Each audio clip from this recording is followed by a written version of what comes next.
जिला गाजियाबाद की सनसनी खबर देखने के लिए चैनल को लाइक, शेयर और सब्सक्राइब करें। गाजियाबाद नगर निगम के 10 से अधिक पार्षदों ने सांसद अतुल गर्ग और सदर विधायक संजीव शर्मा से मुलाकात कर नगर निगम द्वारा संपत्ति कर को बढ़ाने का आरोप लगाया था। पार्षद नीरज गोयल ने बयान जारी कर कहा था, नगर निगम द्वारा बढ़ाया गया संपत्ति कर शहर निवासियों के लिए एक समस्या बन गया है। ऑनलाइन संपत्ति कर चेक करने पर अत्यधिक बढ़ा देख सभी हैरान हैं। साथ ही इतना टैक्स जमा करना भी बहुत से लोगों के लिए मुश्किल है। संपत्ति कर को लेकर नगर निगम द्वारा प्रेस वार्ता कर अपना पक्ष रखा गया। गाजियाबाद नगर निगम ने संपत्ति कर वृद्धि पर फैल रही भ्रांतियों को खारिज किया है।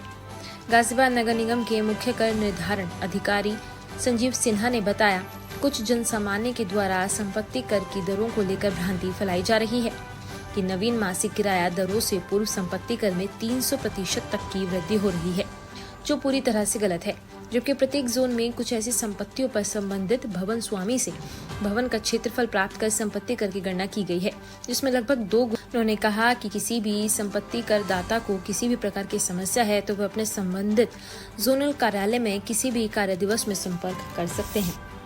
नगर निगम गाजियाबाद के द्वारा संपत्ति कर की मासिक किराया दरों जो नई 1/4/2024 से लागू की गई है, उस संबंध में आए दिन काफ़ी भ्रम लोगों के बीच में पैदा हो रहा है।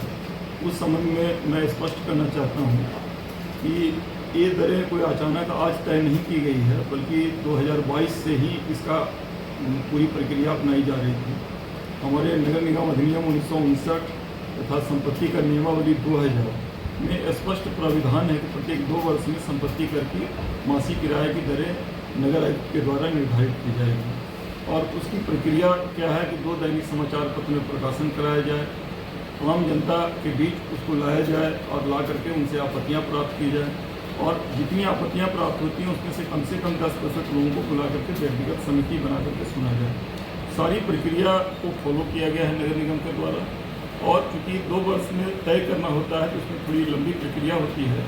ये 2022 से चलते चलते पूरी प्रक्रिया हुआ, इसमें शासन तक गया, माननीय सदन के समझ भी रखा गया दरें, और उसके बाद शासन से निर्णय होने के बाद वहाँ से आदेश प्राप्त होने के बाद इसको नगर आयुक्त महोदय के द्वारा लागू किया गया है।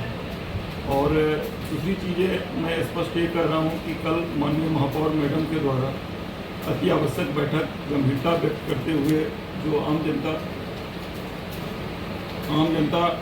के बीच में जो भ्रम पैदा हो रहा है और लोगों के सामने बातें आ रही है कि 2001 में 10% की प्रत्येक 2 वर्ष में 10% की वृद्धि का निर्णय लिया गया था, और उस समय अगर वृद्धि लगातार हो रही है या की जाती तो ज़्यादा बेहतर था।